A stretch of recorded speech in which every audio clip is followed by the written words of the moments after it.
मेरा नाम माया है। मेरे दादाजी बहुत धनी और ज़मींदार थे। दादाजी की बहुत सारी ज़मीन मेरे पापा और चाचा को विरासत में मिली थी।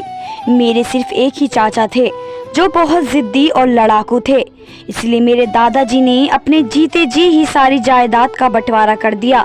मेरे चाचा जी मेरे पापा से बहुत छोटे थे, इसलिए पापा उन्हें उतना ही प्यार करते जितना हमसे करते थे। एक बार मेरे चाचा जी अपने दोस्त की शादी में किसी गांव में गए, तब उन्होंने वहीं हमारी चाची को पसंद किया था। मेरे चाचा जी की उम्र उस वक्त सिर्फ 20 साल थी कि जब चाचा जी ने चाची जी से शादी करने को बोला, लेकिन चाची जी ने साफ मना कर दिया। चाचा जी के मना करने से चाचा को बहुत ज़्यादा बुरा लगा, इसलिए अगले ही दिन चाचा जी ने मेरी मम्मी से बात करके इनके घर रिश्ता भेज दिया। मगर चाचा जी की नामर्जी होते हुए चाची जी के घर वालों ने तुरंत हाँ कर दी, क्योंकि हमारे पास बहुत सारी ज़मीन और धन था। इसलिए चाची के माता पिता ने बेटी मौज करेगी ये सोचकर तुरंत हाँ कर दी, क्योंकि धन के आगे अच्छे झुक जाते हैं। और कुछ दिन बाद इनकी शादी हो गई। चाचा चाची से बहुत मोहब्बत करते थे, यहाँ तक कि उनको कभी अकेला नहीं छोड़ते। मगर चाची जी का जीवन बहुत ही सीमित होकर रह गया।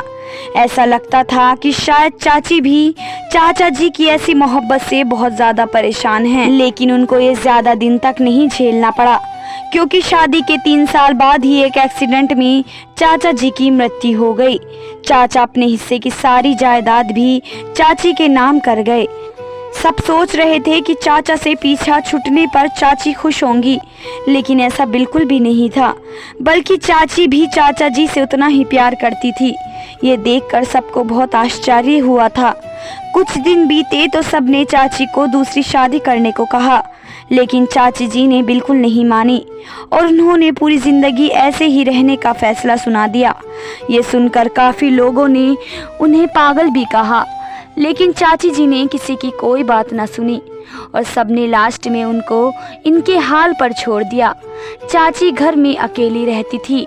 उनको घर के हालातों का और बहुत सी कठिनाइयों का सामना करना पड़ रहा था, इसलिए उन्होंने अपनी बचपन की जिगरी दोस्त के लड़के को अपने घर बुला लिया। अब चाची जी की ज़िंदगी में थोड़ा सुकून था। इनकी दोस्त का बेटा इन्हीं की तरह बहुत खूबसूरत था और उसने यहीं अपनी जॉब ढूंढ ली थी।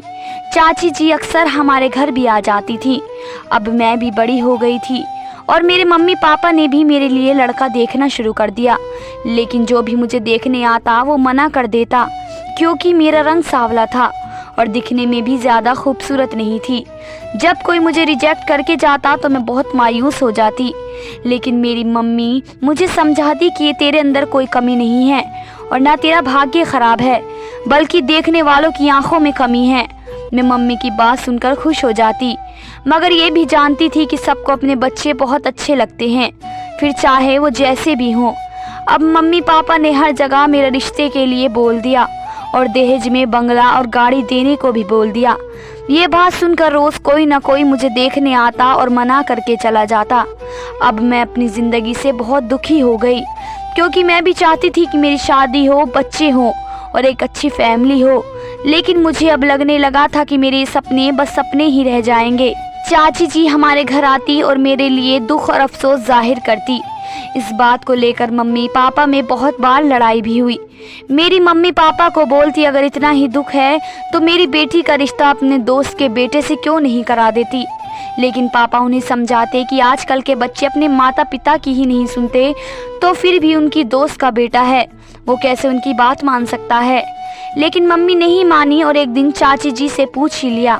मम्मी की बात सुनकर चाची के चेहरे का रंग उड़ गया और उन्होंने मेरी तरफ देखते हुए बोला कि वो लड़का नहीं मानेगा। ये कहकर वो चली गई।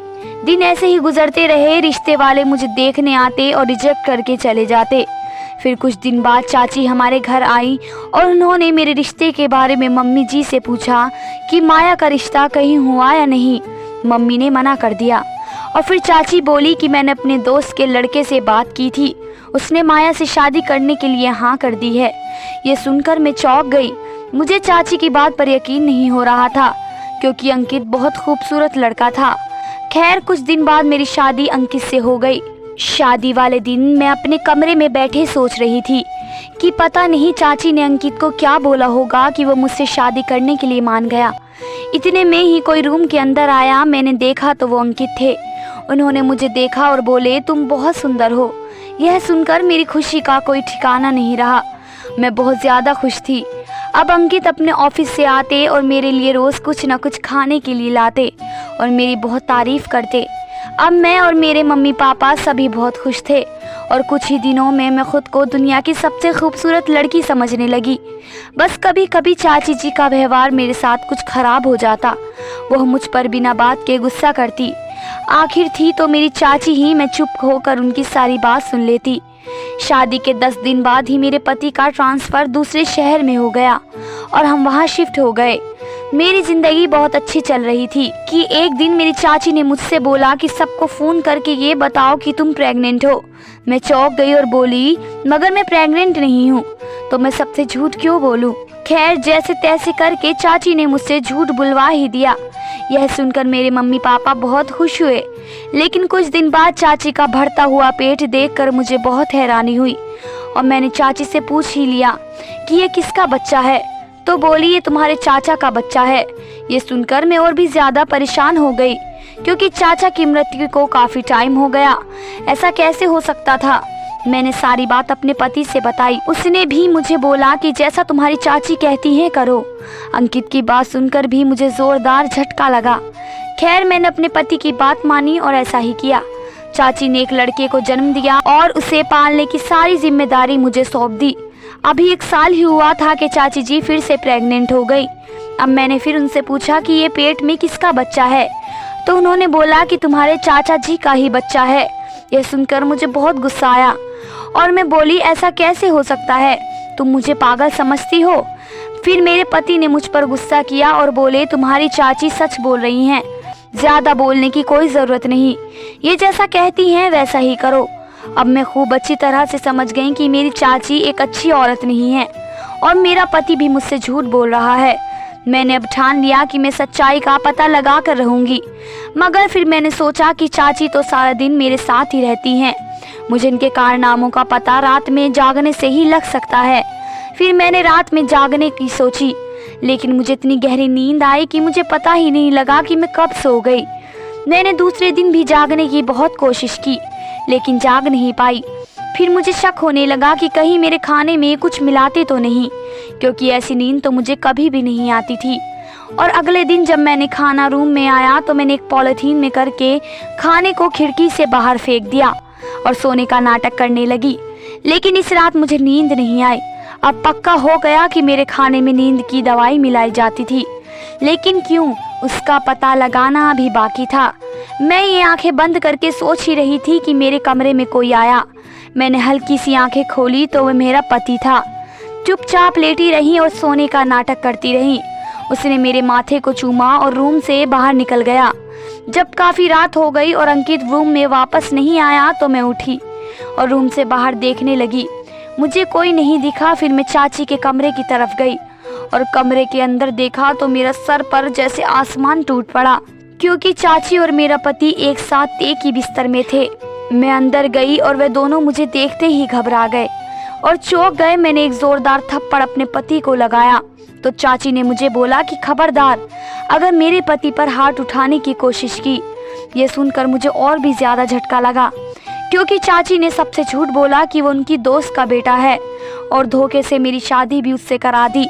मैंने सारी बात रात में ही अपने मम्मी पापा से बताई। वो मेरे घर 2-3 घंटे बाद ही पुलिस को लेकर पहुंच गए और उन दोनों को जेल करा दी, क्योंकि मेरे साथ बहुत बड़ा धोखा हुआ था और मैंने अपने पति को भी तलाक दे दिया और मम्मी पापा के साथ अपने घर आ गई और आज तक इस सदमे से बाहर नहीं निकल पाई।